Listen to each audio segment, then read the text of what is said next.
O exame de consciência fielmente praticado, se bem que com liberdade, acaba por engendrar um hábito na alma, o de se ver viver.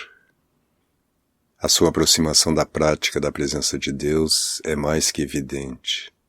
Também esta começa por esforços mais ou menos penosos e frequentemente renovados, conhece muitas alternativas e acaba, com o tempo, por se tornar quase contínua. Assim, depois de numerosos e leais exames, a alma adquire o hábito de se ver viver. E então, o que lhe custava tanto até ali, torna-se-lhe um prazer e um descanso.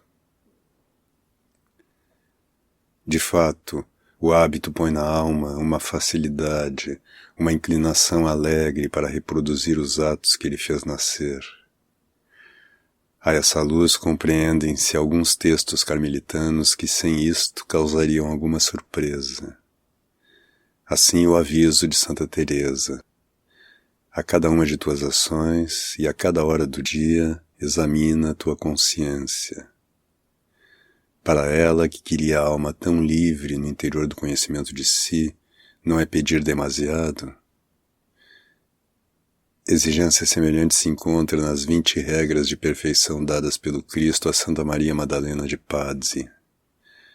A primeira coisa que exijo de ti é que em todas as tuas ações, tanto interiores como exteriores, tenhas essa pureza que te dei a conhecer, e que consideres cada uma de tuas ações e de tuas palavras como se fosse a última de tua vida. Evidentemente, já não se trata nesses textos de um exercício propriamente dito, como se devêssemos fazer um esforço metódico de exame em cada um de nossos atos. Isto seria naufragar numa análise desesperante e nociva. Trata-se do hábito que a alma adquiriu de se ver viver, hábito que lhe permite notar de passagem, sem esforço, todas as imperfeições. Trata-se, numa palavra, da pureza de intenção. Tanto do lado da alma como do lado de Deus, compreende-se que deve ser assim. A alma, graças aos seus numerosos esforços, tornou-se inteiramente senhora de si. Ela pode cantar com o salmista este versículo tão belo que comoveu profundamente a irmã Elizabeth da Trindade. Minha alma está sempre nas minhas mãos. Que quer dizer isto senão essa plena posse de si mesmo em presença do Pacífico? Posse de si que vem da alma ter aprendido a não mais se enganar a si mesma, mas a se conhecer. Agora ela se acha tão firme que já não pode escapar de seu próprio laço, ainda que fosse a duração de um credo. Ela não quer dispersar-se nem se distrair voluntariamente, sabendo, segundo outra graciosa imagem de São João da Cruz, que quem perde a sua oração deixa escapar um pássaro da mão. Ele não voltará mais. Compreende-se que, se possuindo bem, a alma percebe agora seus menores desvios, sem que lhe seja necessário examinar-se longamente. Tudo isto se faz como que de passagem, e é também de passagem que a alma pede perdão a Deus e se encontra justificada de suas faltas. Mas não é somente por ser senhora de si que ela possui semelhante pureza de intenção. É ainda e sobretudo porque ela se acha inundada da luz infusa de Deus e vê nessa luz todas as suas imperfeições. O olho interior tornou-se luminoso segundo o desejo de Nosso Senhor. Agora ele ilumina todo o campo da consciência, e no seio dessa grande claridade as menores faltas são manchas que se tornam imediatamente manifestas. Tal como o raio de sol que entra pela janela, quanto mais cheio for o ar de átomos e de pó, tanto mais esse raio será palpável, sensível e claro à vista. Semelhante pureza de intenção embeleza a alma aos olhos de Deus, e eis a comparação que se apresenta ao espírito. A cabeleira que é frequentemente penteada permanecerá em boa ordem, e será fácil de pentear tantas vezes quantas quisermos. A alma que controla frequentemente suas intenções, suas palavras e seus atos, tais são os seus cabelos, que age por amor de Deus em toda circunstância, terá uma cabeleira magnífica, e o esposo olhará para o pescoço de sua bem-amada, deixar-se-á seduzir pela sua beleza e ver-se-á ferido desse único olhar que é a pureza de intenção a inspirar todos os atos da alma. Nossos místicos não se limitam a descrever-nos essa deliciosa pureza de consciência. Eles nos oferecem numerosos exemplos dela em sua vida. É conhecido o heróico escrúpulo que invadiu certa noite a alma de São João da Cruz por ter pedido para tomar sua colação antes dos outros, e como ele se puniu. Note-se que ele se achava enfermo.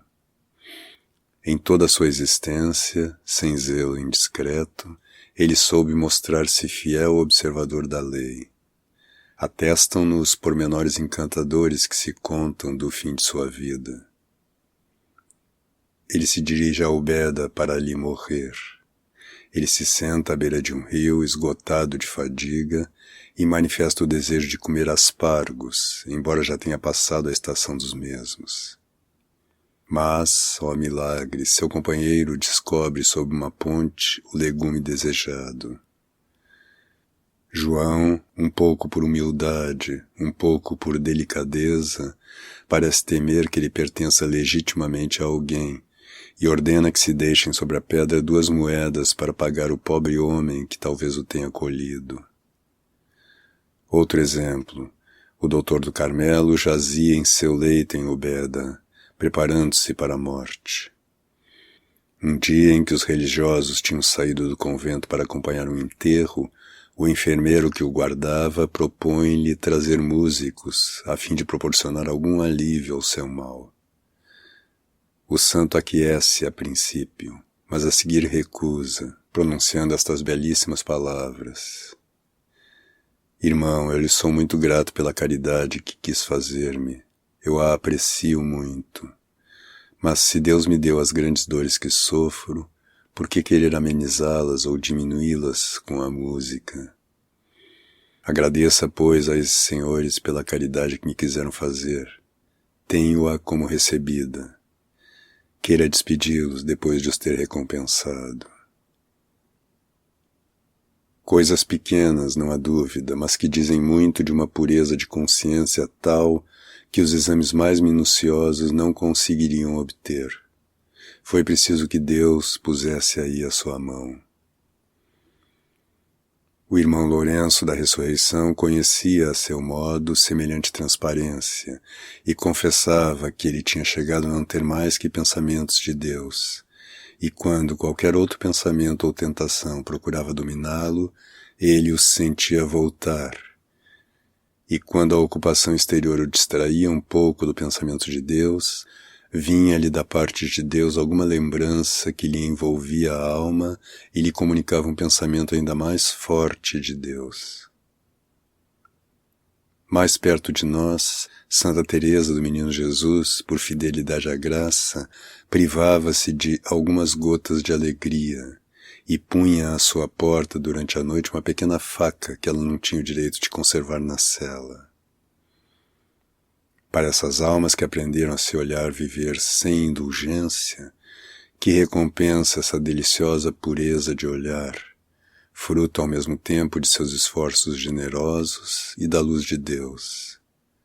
Tais almas se acham estabelecidas na verdade.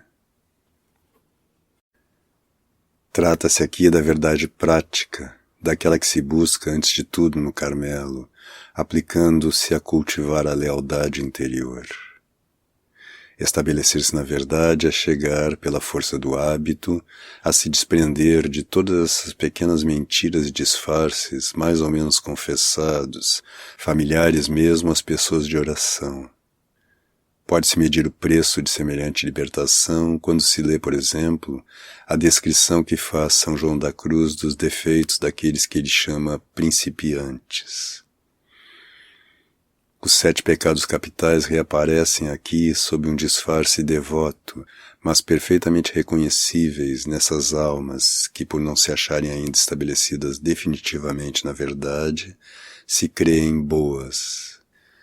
Só o hábito de ver as próprias faltas à luz de Deus as levará pouco a pouco a concluir que elas não passam de servas inúteis, de seres maus, como diz Nosso Senhor no Evangelho, ou, mais exatamente, puros nadas. Eis a verdade. Vede as passagens da Escritura que falam da miséria do homem. Ouvi esses gritos que jorravam do mais profundo da alma dos profetas, quando o contato com Deus os estabelecia na verdade do próprio nada. Abraão, pedindo ao Senhor misericórdia para os habitantes de Sodoma, exprimia-se assim: Eis que me atrevi a falar ao Senhor, eu que sou cinza e pó.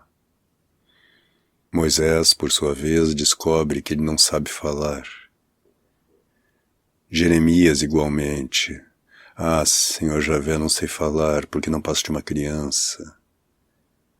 Eis, dentre muitas outras, as confissões que subiram dos lábios desses videntes nos fugitivos momentos em que entraram em contato com a eterna verdade. Seremos verdadeiros também nós, e a verdade nos libertará quando soubermos ver-nos viver em toda a lealdade. Meditando em nossas faltas, em nossas fraquezas, pressentiremos e tocaremos, através dessas faltas, o nosso fundo de miséria e de fragilidade. Não somente a miséria que nos vem do pecado original e de todos os pecados de que trazemos o peso, mas ainda mais, com os profetas de Israel, o nosso nada de criatura, que nos será também preciso aprender a saborear. É isto, em última análise, o que nos torna cinza e pó diante de Deus. Todo o espírito do Carmelo nos ensina essa humildade profunda. Estar na verdade é também andar nela. A luz de Deus é invasora. Em cada alma se trava essa luta épica entre as trevas e a luz, descrita por São João no princípio de seu Evangelho. Nós nos veremos sempre mais pecadores, e esse abismar-se sempre mais no reconhecimento do próprio nada ser-nos-á um verdadeiro crescimento. Existe nesse domínio uma atitude paralela de que falamos a propósito da presença de Deus, citando textos de São João da Cruz sobre Deus como centro da alma. Paralela, que digo, é a mesma atitude. A alma, descendo de centro em centro para encontrar Deus, mergulha-se por isso mesmo na humildade, sonda sua própria miséria, cava seu fundo e oculta-se em seu nada, como diz admiravelmente o santo. Nessa via, descer é subir, e subir é descer, porque quem se humilha será exaltado, e quem se exalta será humilhado. À medida que o espiritual se renuncia a si mesmo, Deus o invade lentamente, prudentemente, e faz habitar nele a sua força, porque ele teme misturar a sua glória com a dos homens. Eu sou o Senhor, e não darei minha glória a outro. Como aceitaria ele um compromisso entre a sua glória tão pura e a do homem, que é como a erva? Assim, a melhor atitude da alma será essa humildade profunda que obrigará a Deus a redobrar de cuidados para com ela, porque ele não sabe resistir aos humildes. Ele os ama de modo particular, porque as almas humildes acharam o caminho do próprio coração. Para nos convencermos disto, basta reler o Evangelho. A cananeia mereceu ser atendida por ter reconhecido a sua indignidade. É verdade, Senhor, mas também os cãezinhos comem das migalhas que caem da mesa de seu amo. Se quisermos, portanto, correr no caminho da verdade, ir de progresso em progresso, não procuremos justificar-nos aos olhos do Senhor, não lhe ocultemos nossas faltas, ao contrário, mostremo-lhas sem temor, deixando-as clamar bem alto numa confissão humilde e incessante. É verdade, Senhor, mas aprenderemos, mesmo caindo, a lançar um grito para o céu, um apelo que nos fará reerguer imediatamente para Deus. Eis o segredo dos perfeitos, a razão de seus incessantes progressos. O irmão Lourenço da Ressurreição parece ter conhecido bem essa suprema e sobrenatural habilidade das almas de oração, essa arte difícil de utilizar as próprias faltas para se apoiar sempre mais no socorro de Deus. O seu biógrafo nos conta que ele se dirigia sempre a Deus cada vez que se lhe apresentava alguma virtude a praticar, dizendo-lhe: meu Deus, não poderei fazer isto se vós não me concederdes fazê-lo. E ele recebia não só a força pedida, mas muito mais. Ao termo de tal esforço, a alma se encontrará inteiramente pura, e melhor ainda, ela reencontrará essa semelhança com Deus que ela possuía no momento de sua criação e a qual alude Santa Teresa no começo desse capítulo. Andar na verdade, na luz, será tornar-se inteiramente semelhante a Deus, que é luz e no qual não há trevas. A pureza de intenção realiza o desejo do apóstolo. Se andamos na luz, como ele mesmo está na luz, estamos em comunhão uns com os outros, e o sangue de Jesus Cristo, seu Filho, nos purifica de todo pecado. Seremos então verdadeiros filhos do Pai das luzes, filhos da luz, resplandecentes de sua própria claridade. Um belíssimo diálogo de Santa Maria Madalena de Pazzi sobre a pureza divina e nossa participação na mesma pinta a nostalgia profunda das almas de oração que aprenderam, pouco a pouco, partindo da prática fiel do exame, a se olhar viver, e adquiriram esse precioso conhecimento de si mesmas que ultrapassa toda a ciência. Então, conhecendo-se, vendo-se tão miseráveis e tão pobres, elas aspiram como o servo que suspira pelas águas vivas a se lavar, a se banhar na imensa e infinita pureza de Deus e a se abismar nesse oceano sem praias. Alma, suplico-vos, ó Pai, dizei-me em que consiste essa pureza, não a compreendo. O Pai: é uma candura íntima da alma que lhe faz dirigir para mim todas as suas obras e todas as suas intenções e a conserva numa perpétua inocência. A alma: agrada-vos muito essa pureza? O Pai: ela me agrada, compreende-me bem, quase tanto quanto eu me agrado a mim mesmo. E direi mais: alegra-me de tal forma ouvir numa alma um desejo ardente de participar de minha pureza, que se fosse possível e conveniente, eu me abaixaria para rogar a essa alma que me pedisse e se dispusesse para recebê-la bem, ainda que a ousadia de a desejar e a pedir seja de algum modo manchá-la. Para adquiri-la é preciso que sua memória esteja fixa, seu entendimento absorvido, sua vontade aniquilada, seu coração adormecido de certo modo pelo amor, e entretanto mais desperto que nunca para ouvir o que quero dar-lhe a conhecer, isto é, os meios de adquirir essa pureza, tanto quanto pode uma criatura. Todo o que quiser obter a minha pureza não poderá deter-se em nada de criado, nem no céu, nem na terra. Ele deverá apegar-se unicamente à minha essência divina, à minha eterna substância, e rejeitar todo pensamento, toda afeição, por mais ligeira que seja, que não tiver relação comigo, porque o menor apego à criatura seria um obstáculo à aquisição dessa pureza, ou a mancharia, se ele já a possuísse.